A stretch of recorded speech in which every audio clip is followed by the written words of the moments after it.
Breakups are often the symptom of problems in a relationship. My workbook series, The Knowledge, is focused on helping you change your life in 4 key areas: retaining the information that I teach, personal growth, improving your relationships, and of course, re-attracting your ex. Available now at AskCraig.net.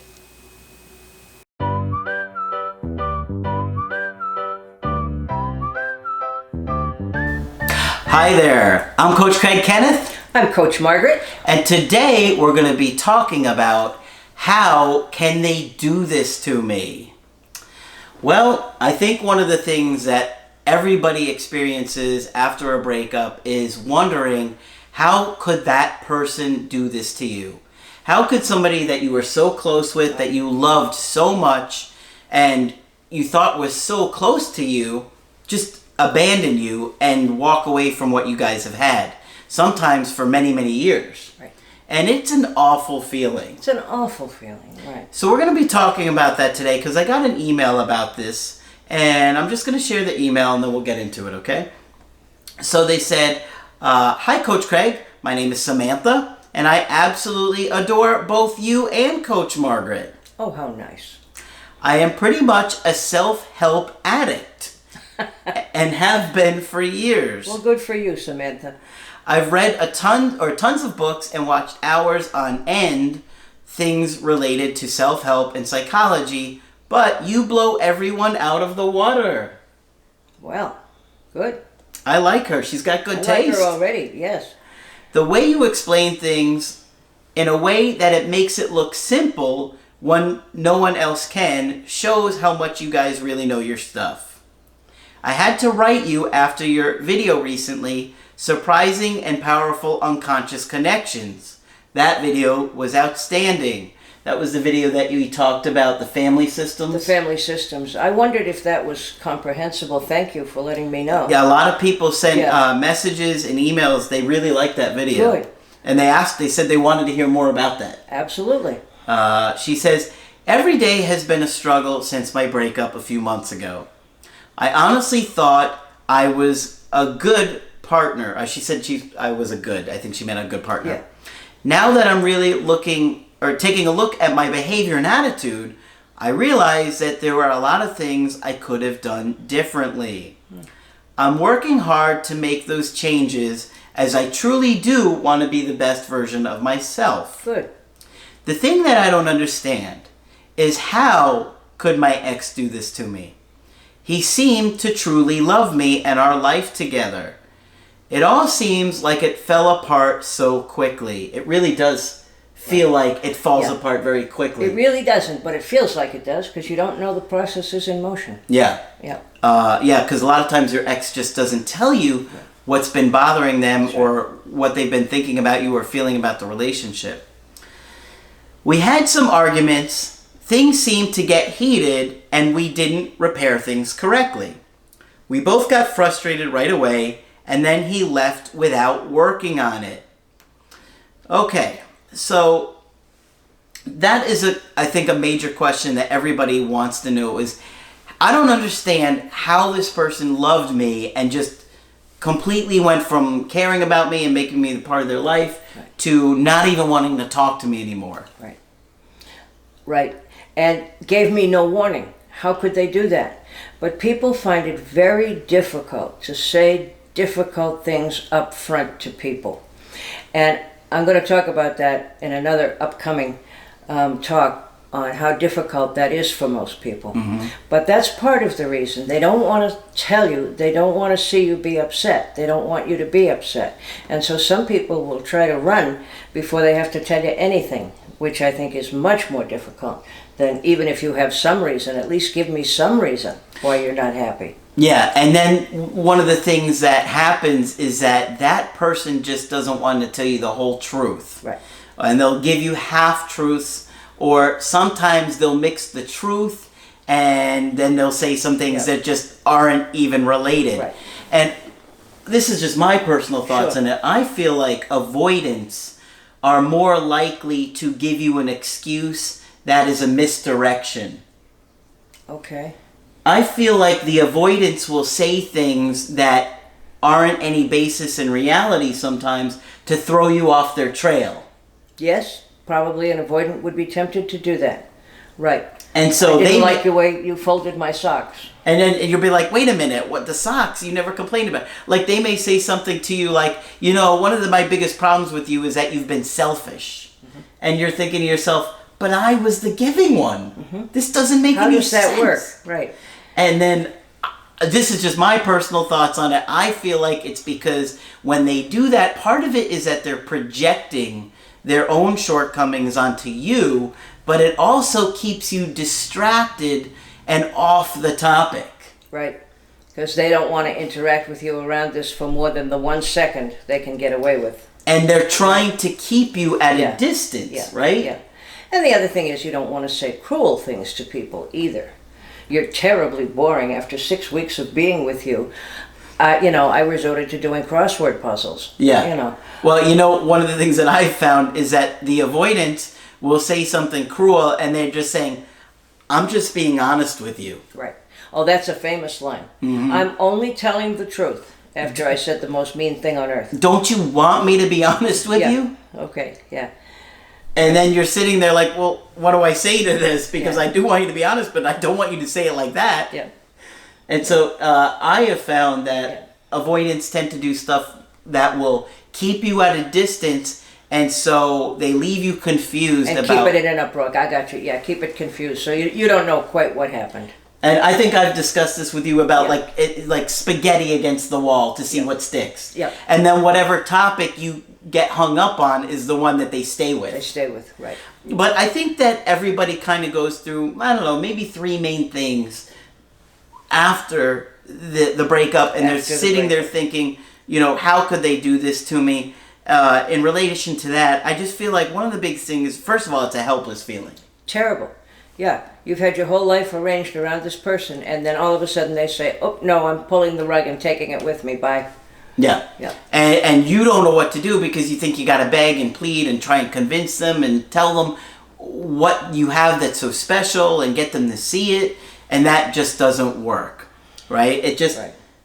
And so you feel even more helpless because, sometimes, when we're doing a Skype, I'm like, well, I would really suggest you stay in no contact. And you're like, well, what do I do? This feels like I can't do anything. Right. Well, obviously, during that time, I always advocate for personal growth and making personal growth your number one priority. Right.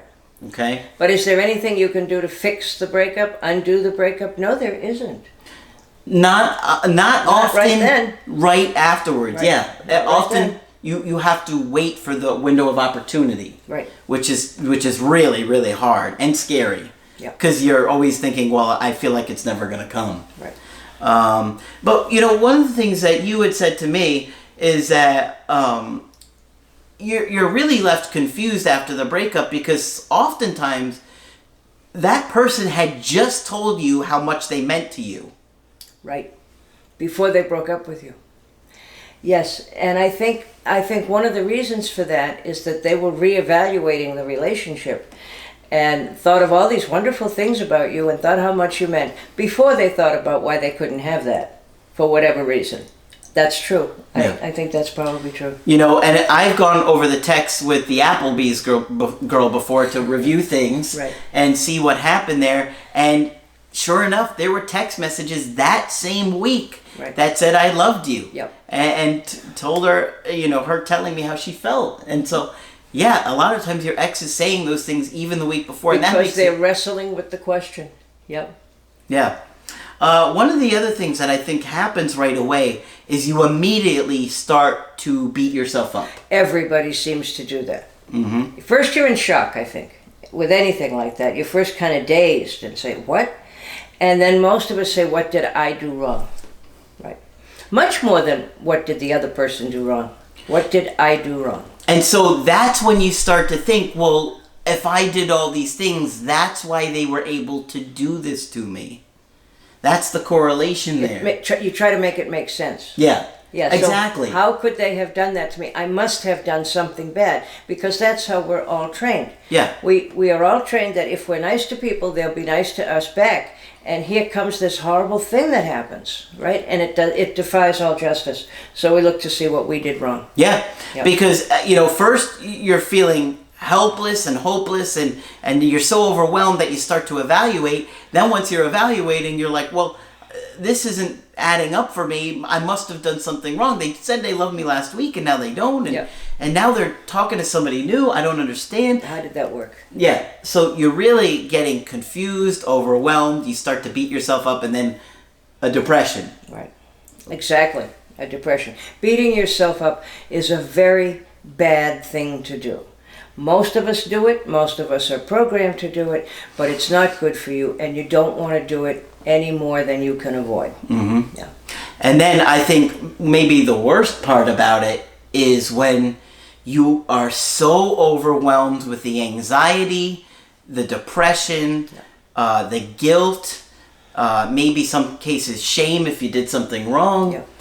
Yeah. Whatever the feelings are, you just are feeling so out of control emotionally. Yeah, and you're left with all those feelings swirling in your head, and you haven't even had a chance to begin to sort them out yet. Yeah. Yeah. Except that there's something wrong with me, and I think you're right about shame. Mm-hmm. Yeah. Your body literally feels hijacked. Yeah. Right? Like, I can't control my thoughts anymore. I can't stop thinking about this. Right. I can't stop feeling horrible. You wake up feeling horrible. You have nightmares feeling horrible. You wake up in cold sweats. Absolutely. You can't seem to do anything to make the feeling go away, and it just makes you feel out of control. And those are trauma symptoms, basically, that you're shocked, your life has been pulled out from under you, and you have trauma symptoms. Those are trauma anxiety symptoms. And what do you have to do with trauma, Margaret? You have to talk about it. Talk about it, talk about it, talk about it. Right. In fact, if we were to get boring, it's because we keep saying, talk about it, talk about it, talk about it. There's something that happens with the brain that it's elastic and it heals Yep. when you talk about it. If you don't talk about it, here's the other way to look at that. If you don't talk about it, because it's a trauma, it has different powers from other kinds of thoughts. It sort of floats in your head, unconnected to time. The minute you start to talk about it and say, well, it happened 10 years ago, or 5 years ago, or 20 minutes ago, then you have the first step of taking control of it, because you've nailed it down in time. We were together this long, etc., etc., etc. So that's probably one of the first things to do, is talk about it enough to nail it down in time. Yes. Okay. And of course, that's one of the benefits of talking with Margaret and I in a Skype, is that when you talk about it and you get the story out, not only are you going to get feedback and a plan on what to do, but you're going to feel better just talking about it Yes. and getting it out. Yes. You have told me some crazy stories of trauma. Yep. And things that you saw happen when somebody talked about it. I remember you telling me, I don't even remember how many years ago, about a guy who had walked into a barn and he saw somebody that was hung or something. Yes, was hanged. Yeah. Yeah. And years later, looking at a magazine, somebody was selling an antique gun, which is what the guy had shot himself with. This guy was a former police officer, and this was a real experience he had. He had managed to block it out for years, and when he saw an ad for this gun in a magazine, it all came back to him in visual terms. That's incredible. Yeah, but the mind does block trauma as best it can. It tries real hard, but there are things that bring it back. Yeah, absolutely. Yeah. So breakups are traumatizing. Yes. Because they're overwhelming Yeah. your senses and you feel out of control. Right. Right? And Yeah, absolutely. Overwhelming your senses is a really good way to put it. Your physical senses, your emotional senses, it robs all your senses of sanity. Yeah, and there's a helplessness with it, right? Oh, terrible. Yeah. And so that's why you guys feel a lot better when you're watching the videos, because you're learning and you're gaining some strategies and ideas and changing things. And when you do that, it gives you a little bit more sense of control. But in terms of first aid, the other thing you realize quickly is that we know about these symptoms. These symptoms have been written about from time immemorial, and you're normal. This does not mean you're going crazy. It just means you're feeling very normal things. Absolutely. Yeah. So one of the things that you just got to remember is that, even though your ex was close with you and you may have had a good thing going in a lot of ways, just because they did this doesn't mean that it didn't ever matter to them. No, it does not mean that. And I think we'll talk about that more in another video too. But, everybody kind of sits there and thinks, how could they do this to me? Just recently they told me how much I meant to them. You just said that. Think of all the sweet nothings they whispered in my ear. Mm-hmm. They did wonderful things for me. How could they go from that? And most people tell us there was a brief period of distancing before the actual breakup. Something seemed off is a word I hear often. Mm-hmm. Something was off for a couple of days or a couple of weeks, or something just wasn't quite right. And so the person then distances a little bit because they have to do this thing. Mm-hmm. And then they manage to get it out to you. Absolutely, however awkwardly. Mm-hmm. One of the other things that I always see is around a vacation. Right. For some reason, I see a lot of breakups where there was a very close upcoming vacation. Or there had just been one. Yeah. Yes. I have my thoughts on that, which I'll share for what they're worth to you. If you leave everything familiar and go on a vacation with somebody, that's an awful lot of intense togetherness without even other people coming in and out to break it up. Mm-hmm. So people are either afraid to go on the vacation for fear it will be too intense, mm-hmm. or they went on the vacation and it really was too intense. Yeah. And so it's like a backlash. Yep. All right. So things to think about, and we totally understand why you're going through what you're going through. And of course, when you want to talk to us, just go to my website, askcraig.net, sign up for the coaching option that works best for you. I do email and I do Skype. Margaret is available for Skype coaching. Please feel free to sign up. I enjoy hearing from you. But make sure you subscribe to the channel and like the video. But that's it for this video. I'm Coach Craig Kenneth. I'm Coach Margaret. And we will talk with you soon.